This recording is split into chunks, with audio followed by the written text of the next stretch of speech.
السلام علیکم ورحمۃ اللہ وبرکاتہ۔ عزیز طلبہ و طالبات، آج میں آپ کے سامنے کلاس میٹرک اسلامیات کا سورہ ممتحنہ الدرس السابع الف کا تعارف کرانا چاہوں گا۔ سورہ ممتحنہ کے اندر چند عنوانات ہیں، ان میں سب سے پہلے تعارف سورت کا تعارف۔ سورہ ممتحنہ یہ قرآن مجید کے 28ویں سپارے میں ہے، یہ مدنی صورت ہے۔ اس صورت کے اندر 2 رکوعات ہے، 13 آیتیں ہیں۔ دوسری بات، سورت کا نام ہے ممتحنہ۔ اس صورت کی آیات نمبر 10 میں اسی نام کا ذکر ہے۔ جو خواتین حضور صلی اللہ علیہ وسلم کے پاس آئی تھی تو ان کا امتحان لیا گیا، تو اسی عنوان سے صورت کا نام پڑ گیا ممتحنہ، معنی وہ عورتیں جن کا امتحان لیا گیا۔ تیسری بات، شان نزول، کہ یہ صورت کس طرح نازل ہوا، نازل ہونے کا واقعہ، اس کو کہا جاتا ہے شان نزول۔ شان نزول سورہ ممتحنہ کا پہلی آیات میں خود ہی موجود ہے۔ پہلی آیات میں اللہ تعالیٰ نے ایک واقعے کی طرف اشارہ فرمایا کہ یا ایھا الذین آمنوا لا تتخذوا عدوی وعدوکم اولیاء۔ اس کا مطلب ہے کہ مدینہ کے اندر، مدینہ طیبہ میں ایک صحابی حاطب بن ابی بلتہ رضی اللہ تعالی عنہ حضور صلی اللہ علیہ وسلم کے ساتھ ہوتے تھے۔ اللہ کے رسول صلی اللہ علیہ وسلم نے مدینہ پر حملہ کرنے کا ارادہ فرمایا، اور یہ جنگی راز خفیہ رکھے جاتے ہیں۔ تو حاطب بن ابی بلتہ رضی اللہ تعالی عنہ نے خفیہ طور پر مکہ کے مشرکین کی طرف ایک خط لکھا۔ اس خط کے اندر اس راز کو آؤٹ کرنے کا کہا گیا۔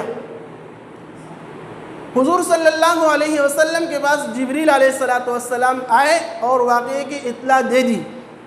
حضور صلی اللہ علیہ وسلم نے حاطب بن ابی بلتہ رضی اللہ تعالی عنہ کو بلایا اور کہا کہ حاطب بتا دیجئے کہ آپ نے جنگی راز آؤٹ کیوں کیا ہے، آپ نے اہل مکہ کو، دشمنان کو کیوں بتایا ہے؟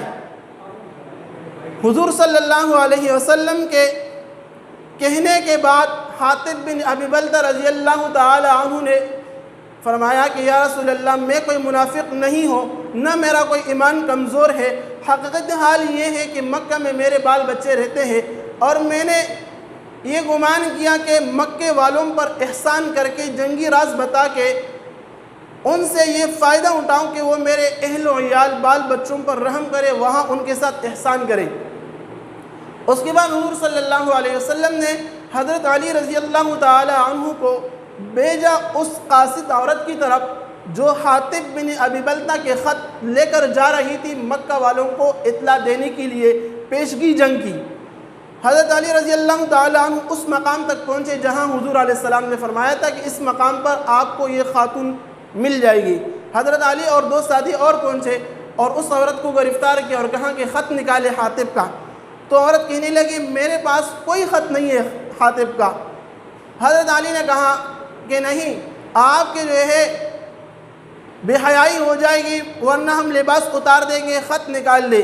مجبوراً اس خاتون نے اپنے بال کے مینڈیوں سے وہ خط نکالا اور کہا کہ یہ وہ خط ہے۔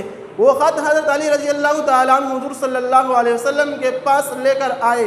حضرت عمر رضی اللہ تعالیٰ عنہ یہ ماجرا دیکھ کر گویا ہوئے کہ یا رسول اللہ، آپ حکم دے دیجئے تاکہ اس منافق کا میں سر قلم کر دو، اس نے جنگی باتیں کیسے ہماری دشمنوں تک پہنچانا چاہی۔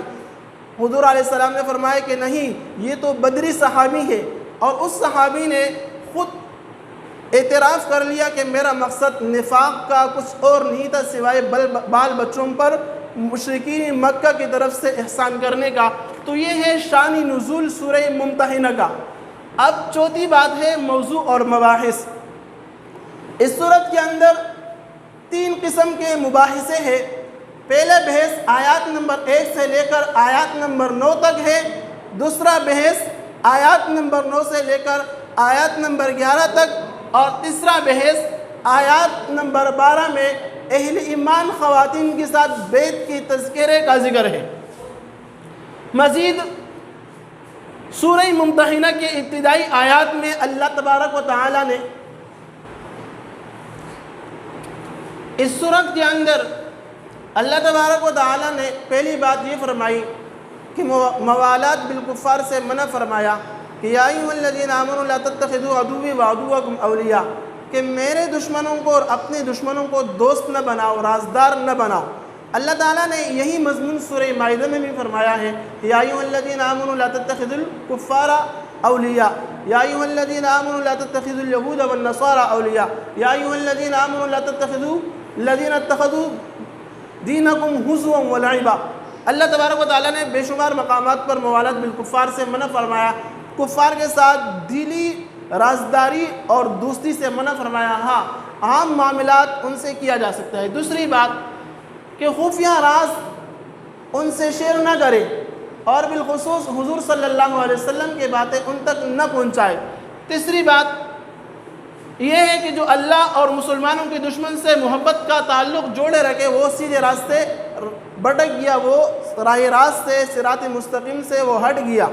اور چوتھی بات کہ اگر کوئی اپنے اولاد قرابت داروں کے خاطر، اپنے رشتہ داروں کے خاطر دین اسلام کی کوئی بات آگے پھیلاتا ہے تو وہ دین اسلام سے نکل جاتا ہے۔